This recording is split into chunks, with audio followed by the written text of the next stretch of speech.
शर्मनाक बात है। शर्मनाक बात है कि उड़ीसा के सिलेबस में निमुरा निमुरा गाना छाप दिया गया है स्टूडेंट को पढ़ने के लिए। निमुड़ा निमुड़ा निमुड़ा अरे कच्चा कच्चा छोटा छोटा निमुड़ा लाई दो। देश की शिक्षा व्यवस्था, पेपर लीक और पाठ्यक्रम में बदलाव जैसे मुद्दे को लेकर कांग्रेस के राष्ट्रीय नेता ने केंद्र सरकार पर गंभीर सवाल उठाए हैं।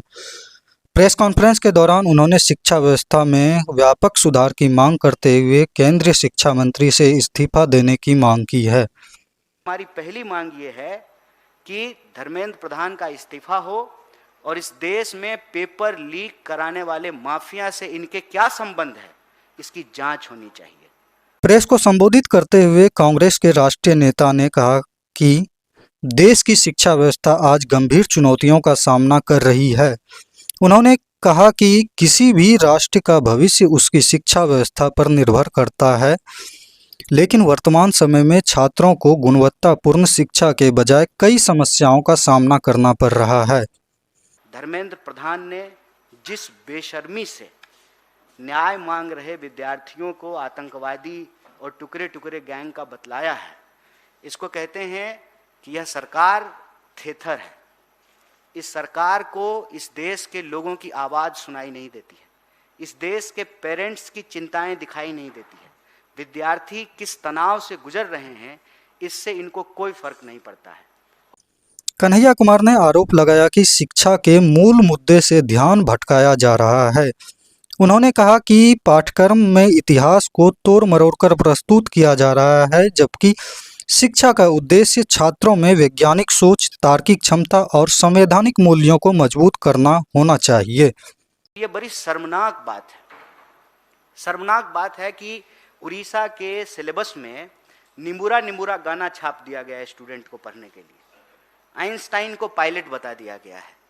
ये अजीबो गरीब स्थिति कि साइंस पढ़ने वाले विद्यार्थियों के मन में साइंटिफिक टेम्पर का कोई विकास नहीं हो, उनके मस्तिष्क में, उनके दिमाग में कोई लॉजिकल अंडरस्टैंडिंग नहीं हो, वो विज्ञान ना पढ़ें, वो इतिहास ना पढ़ें। आज इतिहास को भी तोड़ मरोड़ करके परोसा जा रहा है।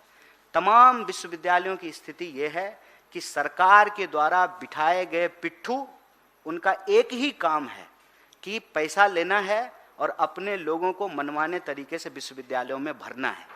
चाहे कोई सिलेबस कमेटी हो, एजुकेशन कमेटी हो, एक्सपर्ट कमेटी हो, हर जगह ऐसे लोगों को भर दिया गया है। उन्होंने कहा कि देश में लगातार हो रही पेपर लीक की घटनाओं ने लाखों छात्रों और अभ्यर्थियों के भविष्य को संकट में डाल दिया है। वर्षों की मेहनत करने वाले युवाओं का भरोसा परीक्षा प्रणाली से उठता जा रहा है, लेकिन सरकार इस दिशा में प्रभावी कदम उठाने में विफल रही है। आपने नेता प्रतिपक्ष का कोटा में प्रेजेंटेशन देखा है। आने वाले दिनों में शिक्षा से जुड़े हुए अन्य महत्वपूर्ण विषय पे, जैसे पेपर लीक, भर्ती की प्रक्रिया, जॉब वैकेंसी, हॉस्टलों में लड़कियों की सुरक्षा, एकेडमिक सेशन टाइम पर हो, इन सवालों पर देश के नेता प्रतिपक्ष आपको सड़कों पर भी दिखाई देंगे, विद्यार्थियों से बात करते हुए भी दिखाई देंगे, वो सड़कों पर भी आपको लड़ते हुए दिखाई देंगे और संसद में भी अपनी आवाज़ सुनाते हुए आपको दिखाई पड़ेंगे। प्रेस कॉन्फ्रेंस के दौरान कन्हैया कुमार ने इन घटनाओं की नैतिक जिम्मेदारी तय करने की मांग करते हुए केंद्रीय शिक्षा मंत्री धर्मेंद्र प्रधान से इस्तीफा देने की मांग की। उनका कहना था कि जब तक जवाबदेही तय नहीं होगी तब तक शिक्षा व्यवस्था में सुधार संभव नहीं है। उन्होंने सरकार से शिक्षा प्रणाली में व्यापक सुधार, परीक्षा प्रक्रिया को सुरक्षित और पारदर्शी बनाने तथा छात्र के हितों को सर्वोच्च प्राथमिकता देने की अपील की है। धर्मेंद्र प्रधान का इस्तीफा हो, पेपर माफिया के साथ उनकी जांच हो और इस देश की एग्जामिनेशन प्रक्रिया को बदला जाए, पेपर लीक को रोका जाए। कांग्रेस के राष्ट्रीय नेता कन्हैया कुमार के इस बयान के बाद शिक्षा व्यवस्था और पेपर लीक जैसे मुद्दे पर राजनीतिक बहस और तेज होने की संभावना है।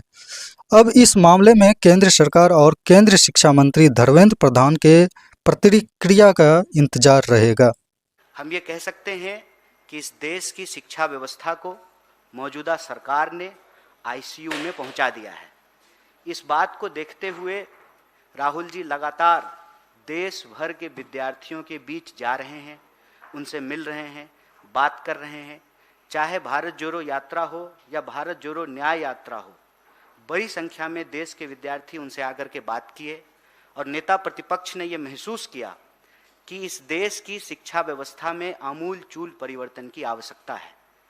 लेकिन कोई भी परिवर्तन बंद कमरों में बैठकर नहीं हो सकता है।